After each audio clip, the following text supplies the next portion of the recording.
अस्सलाम वालेकुम दोस्तों, आपको खुश आमदीद कहते हैं 5 मिनट जीवन कहानी में। आज बात करेंगे पाकिस्तान के साबका सदर अयूब खान की। मोहम्मद अयूब खान 24 मई 1907 को हरीपुर हज़ारा के एक गांव हरियाणा में पैदा हुए। आपकी फैमिली का तल्लक हिंद को पश्तो घराने से था। आपके वालिद का नाम मीरदाद खान था। आप मीरदाद खान की दूसरी बीवी के सबसे बड़े बेटे थे। आपने इब्तदाई तालीम सराय सालिया और काहल पाई से हासिल की। ये गांव आपके घर से 5 किलोमीटर के फासला पर वाक़या था। आप खच्चर पर बैठकर स्कूल जाया करते थे। आपने अपनी इब्तदाई तालीम कंप्लीट करने के बाद आर्मी रॉयल हेस्टन एकेडमी को ज्वाइन कर लिया और इस एकेडमी से आर्मी की ट्रेनिंग हासिल करने के बाद आपने दूसरी जंग अज़ीम में बतौर कप्तान हिस्सा लिया। आपकी खिदमत को देखकर आपको मेजर के ओहदा पर तरक्की दे दी गई। 1947 में पाकिस्तान बनने पर आप पाकिस्तान आर्मी में आ गए और उसके बाद आप मशरक़ी पाकिस्तान फ़ौज के सरबराह भी रहे। आप मोहम्मद अली बोगरा के दौर में बतौर वज़ीर दफ़ा भी काम करते रहे। जनाब सिकंदर मिर्ज़ा ने 7 अक्टूबर 1958 को मार्शल लॉ लगाकर आपको chief of martial law administrator बना दिया। इस तरह आप फ़ौज से बराह रास्त सियासत में आ गए। जनाब सिकंदर मिर्ज़ा 7 अक्टूबर 1958 को पाकिस्तान में मार्शल लॉ लगा चुके थे और उन्होंने आपको chief of martial law administrator बनाया और इस तरह फ़ौज जो है वो बराह रास्त सियासत में आ गई। फिर जब सिकंदर मिर्ज़ा मज़ूल हुए तो आप पाकिस्तान के सदर बने। 1961 में पाकिस्तान का पहला कानून भी आप ही के दौर में बना जो कि सदारती निज़ाम को सपोर्ट करता था और राइज करता था। 1962 में आपने इलेक्शन करवाए। आपके मद्दे मुकाबल मोहतरमा फातिमा जिन्ना थीं। जमात इस्लामी ने मादर मिल्लत को सपोर्ट किया मगर वो इलेक्शन हार गई। ये पहली बदनामी सदर अयूब के नाम हुई। लोग कहते हैं कि इलेक्शन साफ शफाफ नहीं हुए। अयूब खान समझते थे कि मोहतरमा फातिमा जिन्ना औरत हैं और वो मुल्क की बागडोर नहीं संभाल सकती, मगर बाद में पाकिस्तान के अंदर सबसे पहले अपोजिशन लीडर भी फातिमा जिन्ना ही बनी।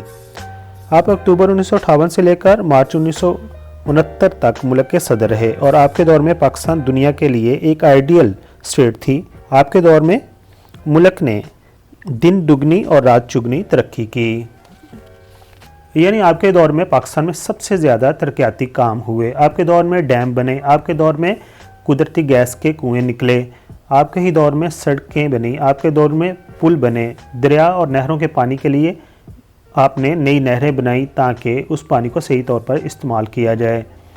इन सब तरक्की के कामों के साथ साथ 1965 की जंग भी आपने इंडिया के ख़िलाफ़ जीती। आपके दौर में पाकिस्तान टेलीविज़न भी आया और आपके दौर में PIA अपने अरूज पर रही। आपने ये तमाम काम मशरक़ी पाकिस्तान और मगरबी पाकिस्तान में यकसा तौर पर करवाए। मशरक़ी पाकिस्तान के लोग आज भी आपके प्रोजेक्ट्स की वजह से चाहते हैं आपको और आपसे प्यार करते हैं। आप जब सदर थे तो आपके बेटे अगर आपके घर आते थे तो आप उनके खाने का खर्चा खुद अदा करते थे। आप रात को उठकर अपने सदारती महल की तमाम गैर ज़रूरी लाइट्स को भी बंद करते थे। आपके ही दौर में जर्मनी को 120 मिलियन डॉलर का तरक्याती कर्जा भी दिया गया। आपके दौर में डॉलर 4 रुपये का था और 11 साल आपने हुकूमत की और जब आपने हुकूमत छोड़ी तो डॉलर 4 रुपये का ही था। सदर अयूब खान ने ये रियलाइज़ किया, महसूस किया कि अमेरिका काबिल भरोसा दोस्त नहीं है और आपने यही बात तुर्की और ईरान के सरबराह से भी कही। शाह ईरान ने यह बात अमेरिका को डायरेक्ट बता दी और जब आप अपने दौरा तुर्की से वापस आए तो मुल्क में CIA की मदद और नाबहिब वतन सियासतदानों ने आपके ख़िलाफ़ बगावत कर दी और आपको कुत्ता कहा। आपने जो ही ये लफ्ज़ सुना तो आपने अपने ओहदा को छोड़ दिया। लेकिन दोस्तों अगर आज के दौर में देखा जाए तो सियासतदानों को जो कुछ मर्जी कहें लेकिन वो अपने ओहदा को नहीं छोड़ते और बाद में आप 19 अप्रैल 1974 को वफ़ात पा गए। आपको आपके आबाई गांव में दफना दिया गया। हमारी दुआ है अल्लाह ताला आपको जवार रहमत में जगह अता फरमाए, आमीन। दोस्तों अगर आपको ये बायोग्राफ़ी पसंद आई है तो मेरे चैनल को सब्सक्राइब कीजिए। शुक्रिया।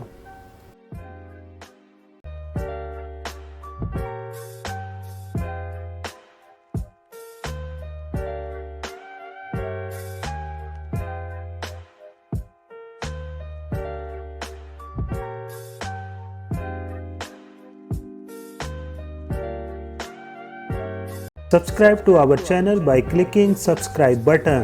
Click the bell button, get notified directly for latest upload of our channel.